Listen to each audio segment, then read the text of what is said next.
Hello, everybody.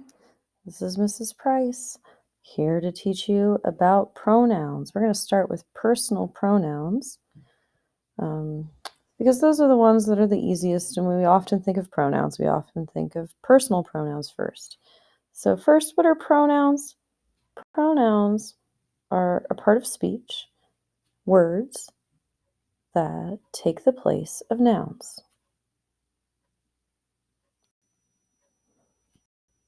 They can function in all the places where nouns can function in a sentence. Now be in the subject of a sentence. So our typical order in sentences is that we have a subject and then a verb. And then our verb is a transitive verb. We're going to have an object. So we might have she gave the apple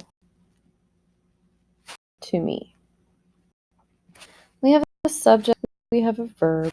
And then to complete the thought, we have to have some object after the verb. Apple here is our object. But we could have some verbs that can stand alone themselves. She swims. We don't say any more. We've got a subject, we've got a verb. I don't need an object after that. So if we have an object, the place where we could have a noun, we could have a pronoun in its place. So nouns can be the subject, and they can be in the object. They could also be the object of a preposition. Okay? So prepositional phrase, we have an object followed by a noun, or in this case, I have a pronoun. These personal pronouns all refer to people or things, I suppose. And possessive means that it shows ownership. So we have three cases. We have subject, object, and the possessive case. Now, we have two categories. We can have singular, and then we can have plural. So singular obviously means one, and plural means more than one. And we break those down even to first person, second person, and third person in each one. So in first person, our first person singular subject noun would be I. Our second person would be you. Our third person would be he, she, or it. Plural, if I want to say I plus someone else, I would say we. Second person is going to be you again. And it seems weird that it's the same as singular, but I could say you, one person, are watching the video. I could also have people watching the video at once, and I'd say you are watching this video to both people. You, a team, are both watching this video. Or I could say they are watching the video. I wanted the plural subject third person pronoun. Our object pronouns that are going to come in the object space, either a direct object, an indirect object, or an object of a preposition. First person singular object pronoun would be me. You for second person.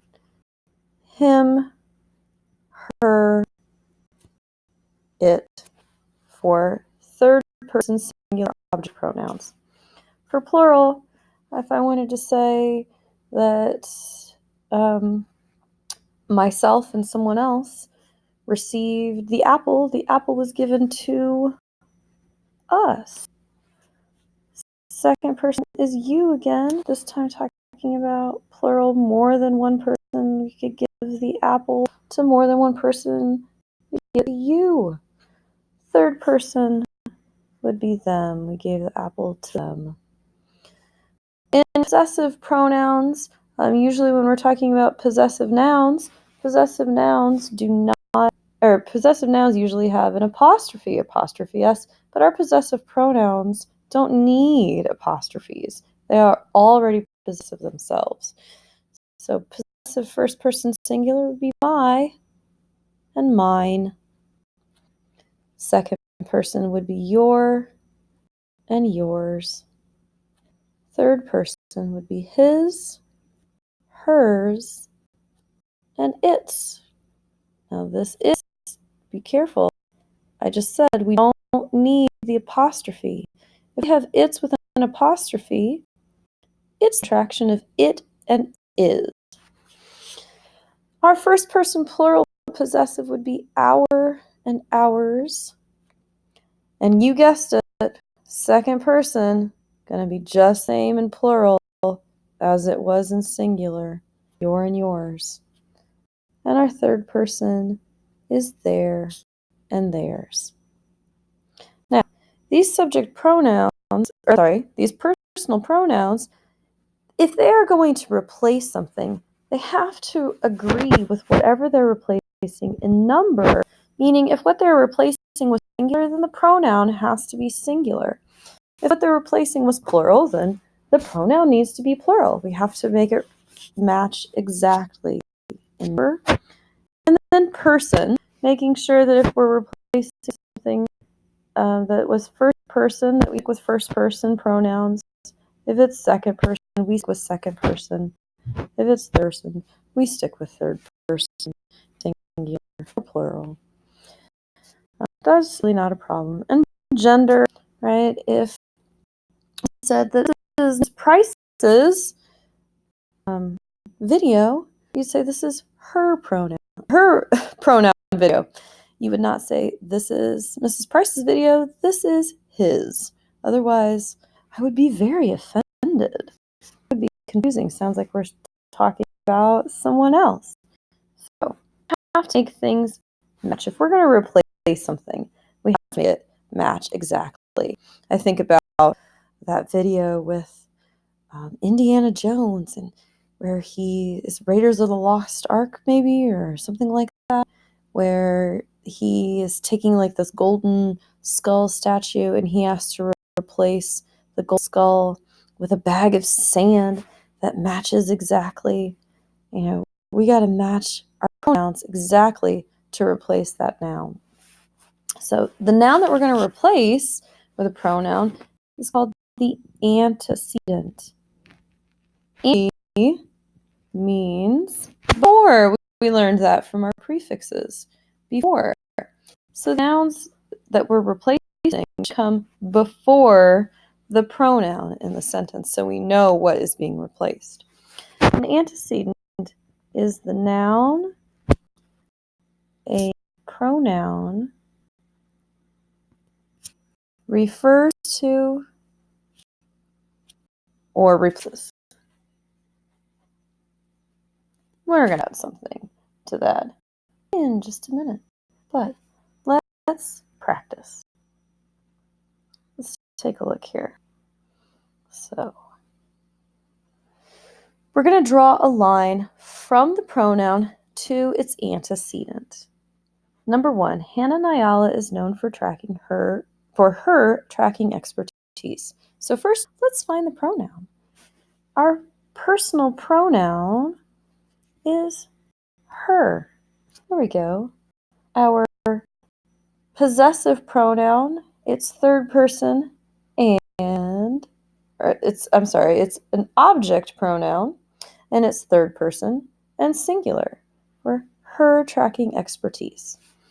And we're going to say, well, who's tracking expertise? Who is her? How do we know that? We're going to look here at this proper noun, this name and last name. Hannah Nyala, all of that is the antecedent. All of that. Oops. Antecedent. All right. And then let's go to number 2. When the animals see storms, they run from them. We have 2 pronouns here. We have they. Who runs? The animals run. We also have another pronoun here. We have them. The animals run from what? They run from the storms. So is it possible to have more than one pronoun in a sentence? Absolutely. And number 3, I would like that apple. Please give me it. We have me that refers to the antecedent I. But wait a minute. I is not a noun. I is a pronoun. Since pronouns can replace nouns, they do everything that nouns do. And so a pronoun could replace it also. So our antecedent could also be a pronoun. So I'm going to go back up here to my definition, and I'm going to add a noun or pronoun. Like we have in number 3. We have a pronoun that is the antecedent. It is possible in the crazy world of English. Please give me it. We've got another pronoun there. So this pronoun tells us, this object pronoun, please give me it. Give me what? Give me the apple. Now, we're going to pause the video, and you're going to have a chance to write your own sentence for number 4 that has a pronoun and an antecedent. So pause the video. Let's do that right now. All right, now we've had a practice with pronouns and antecedents. We're going to talk about the problems with pronouns and antecedents. A lot of the problems become when our pronouns don't match in number. And we see a lot of that. That's one of the reasons why we have to learn about pronoun antecedent agreement. So let's take a look at these. And number 1, the microscopes in the science lab still have its price tags attached. We're going to fix this sentence by crossing out the incorrect pronoun and writing the correct pronoun above it so that it matches its antecedent. In number 1, our pronoun is its. What still has the price tag attached? The microscope. Microscope. This is plural. Its is a singular pronoun. That's in our singular possessive. So it doesn't match. If we have something plural here, we have to have something plural here. Or if we have something singular, if our antecedent is singular, our pronoun must be singular. They have to match in number. So instead of its, I'm going to put their price tags are still attached. All right, in number 2, the jury argued amongst themselves. Now, this is not one of the pronouns that we've had so far. This is in part 2 of our pronoun journey. This is a reflective and intensive pronoun. Themselves reflects back to the jury. But there's a little asterisk here. We're going to take a little note out to the side here that these are, we have to think of some collective nouns. Collective nouns refer to words, a word that means a group, more than one. And I like to think of animals. Like we might have a herd of cattle. We might have a flock of sheep. We might have a swarm of bees, right? That means many things. It means one group that has many items.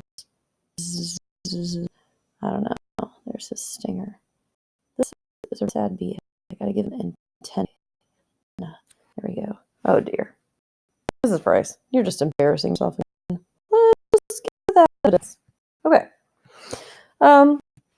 So think of collective nouns, right? You are one person. You might have many organs, you have many parts, but you are one person. So this jury, although it means that it consists of many people, it's one group. So this is singular. Themselves, that's plural. That means more than one. We can't have, those don't match. We've got to come up with singular. We'll put itself. It's singular. Moving on to number 3. Both of my sisters are successful in her careers. Her is singular. We can't have that. We're going to cross that out. Then we're going to put a plural personal pronoun there. There. We're going to have there right there. Oh. All right. In number 4. A squirrel or a bird must have found their way into my berry patch. Well, the pronouns that we're looking at here,